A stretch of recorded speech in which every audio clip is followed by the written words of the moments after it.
Family bro ఆయన సంక్రాంతికి వెంకటేష్ గారు వస్తున్నారు. మరి ఏంటి ఎలా ఉండబోతుంది? వెంకీ మామ అంటేనే ఫ్యామిలీ ఆడియన్స్ అందరూ కూడా కనెక్ట్ అయ్యే పెద్ద హీరో ఆయన ఇప్పుడు నలుగురు హీరోల్లో ఒక మెయిన్ పిల్లర్ కాబట్టి ఈ సంక్రాంతికి వస్తున్నాం అనే సినిమా కూడా మంచి విజయం సాధిస్తుందని నాకు అనిపిస్తుంది. ఈ సంక్రాంతి పండగ, ఈ సంక్రాంతి బ్లాక్ బస్టర్ వెంకీ మామదే అని చాలామంది కూడా చెప్పుకుంటున్నారు. కాబట్టి నాకు కూడా బాగా ఫేవరెట్ హీరో కాబట్టి ఈసారి విక్టరీ వెంకటేష్ మరో విక్టరీతో మన ముందుకు వస్తున్నాడు. అది ఏ సినిమా కాదు, సంక్రాంతికి వస్తున్నాం. ఈ సినిమాలో మంచి మంచి క్యారెక్టర్లు ఆయన ఒక పాట కూడా పాడాడనమాట. ఎంత అందంగా పాడాడంటే పొంగల్ సాంగ్ అయితే అదిరిపోయింది.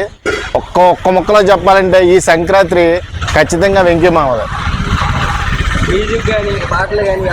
మ్యూజిక్ అయితే సాగొట్టాడు అసలు. రమణ గోఖలే గారి సాంగ్ అయితే ఇప్పటికి కూడా సోషల్ మీడియాలో చాలా వైరల్ అవుతుంది. ఇటువంటి సాంగ్తో ఇప్పుడు దాకా కూడా సోషల్ మీడియాని షేక్ చేసిన రమణ గోఖలే గారు మళ్ళీ వచ్చి అంటే రీబ్యాక్ ఇచ్చిన సాంగ్ ఇది.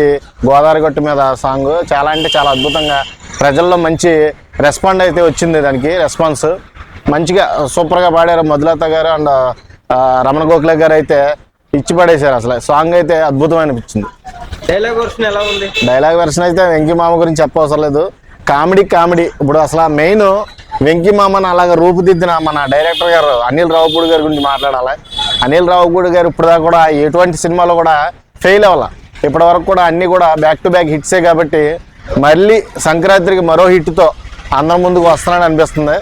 ఖచ్చితంగా అనిల్ రావుపూడి మార్క్ అయితే పడింది సినిమాలో. ఎందుకంటే ఫ్యామిలీ డ్రామా కాబట్టి, ఫ్యామిలీ బ్యాక్ డ్రాప్ కాబట్టి అందరూ కూడా లైకింగ్ ఎక్కువ చేస్తారు. ఫ్యామిలీ ఆడియన్స్ సరదాగా ఎంజాయ్ చేసే సినిమా అవుద్ది.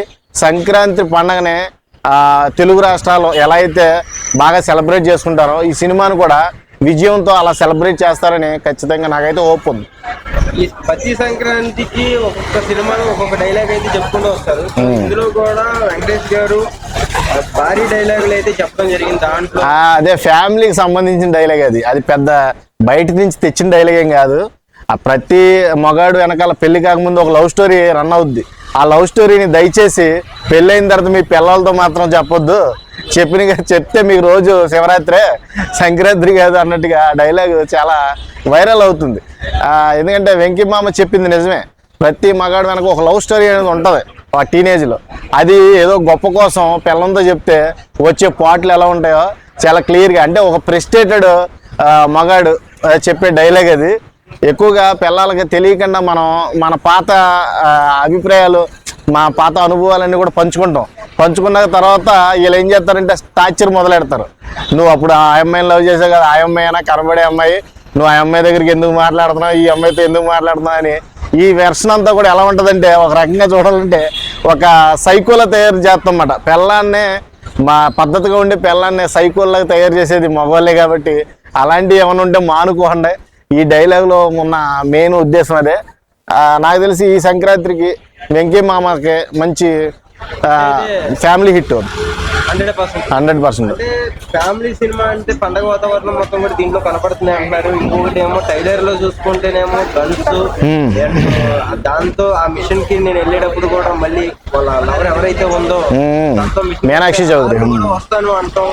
మీనాక్షి చౌదరి పోలీస్ గెటప్ లో బాగా కనెక్ట్ అయింది. ఎందుకంటే బాగా పర్ఫెక్ట్ అదే డ్రెస్కి పర్ఫెక్ట్గా సెట్ అయింది. పోలీస్ క్యారెక్టర్ చేస్తుంది. ఇప్పుడు ఏంటంటే ఐశ్వర్యకిను మన వెంకీ మామకి మధ్యలో ఒక సవితిలాగా అనుకో, ఈ సవితి పోర్ అనుకో, ఒక రకంగా ఈవెంట్ కూడా ఇష్టపడటం జరుగుద్ది అనుకుంటా. సంథింగ్ అక్కడి నుంచి మొదలవుద్ది ఆటోమేటిక్గా. మన పిల్లం పక్కనెట్టుకుని ఇంకొక ఆడదంతో మాట్లాడితే ఎలా కాలుతుందో ఆ ప్రెస్టేషన్ మొత్తం కూడా ఈ సంక్రాంతి సినిమాలో మనకు చూపించబోతున్నాడు అనిల్ రావుపూడి. చూద్దాం ఇలాంటి ప్రెస్టేషన్స్, అది ఫన్ యాంగిల్ ఎలా క్రియేట్ చేశాడు. F2 సీరియస్గా, అదే FT సీరియస్గా వస్తుందా, కామెడీ ఉంటుందా, యాక్షన్ ఉంటుందా అనేది కొంచెం చూడాలి.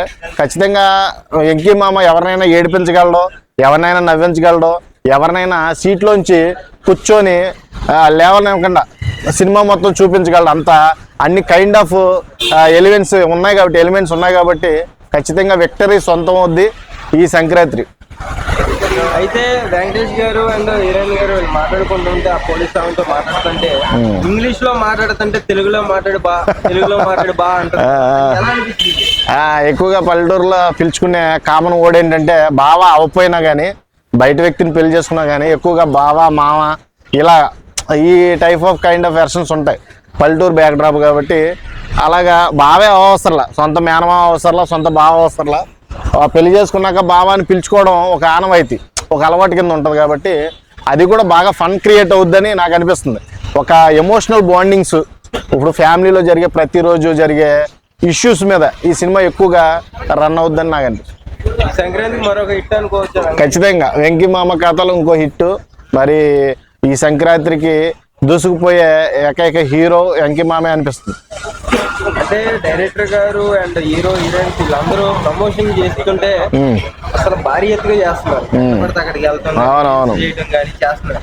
అంటే సినిమాలో ఏం లేదని ఇలా ప్రమోషన్ చేస్తున్నారా, లేకపోతే జనాలకి అందరూ చూడాలి అని ప్రమోషన్ చేస్తున్నారా? పండగ వాతావరణం అందరూ సెలబ్రేట్ చేసుకోవాలి ఈ సినిమాతో అని వాళ్ళ ప్రమోషన్ స్టంట్ అయితే ఉంది. కానీ ఎవరిని ఏదో సినిమాలో కంటెంట్ లేదని ప్రమోషన్ చేసుకునేది కాదులే. ఎక్కువగా కంటెంట్ ఉంది, ఫ్యామిలీ అందరూ కనెక్ట్ అవ్వాలి కదా, ఫ్యామిలీ అందరూ కూడా వచ్చి థియేటర్లో చూడాలి, మన సినిమాకి మంచి హైప్ క్రియేట్ అవ్వాలని ఆ ఒక్క ఉద్దేశంతోనే ఎక్కువగా సినిమాని అయితే లైకింగ్ అంటే ప్రమోషన్ కానీ ఏదైనా కానీ అన్నీ కూడా అద్భుతంగా ఉన్నాయి కదా. రమణ గోగుల గారు సాంగ్ చూసుకుంటే హైలైట్ సినిమాలో, అలాగే డైలాగ్ వెర్షన్ చూసుకుంటే హైలైట్, మన వెంకీ మామ పాడిన పాట కూడా హైలైట్. ఒక రకంగా చూడాలంటే మొన్న ప్రీ రిలీజ్ ఈవెంట్లో వెంకీ మామతో డ్యాన్స్ చేయించి ఒక సాంగ్ పాట పాడించారు కూడా ఆడియన్స్. కాబట్టి ఆడియన్స్ అందరినీ ఓన్ చేసుకునే సినిమా అవుద్ది. ఖచ్చితంగా ఈ సంక్రాంతి బ్లాక్ బాస్టర్ ఇది. Thank you.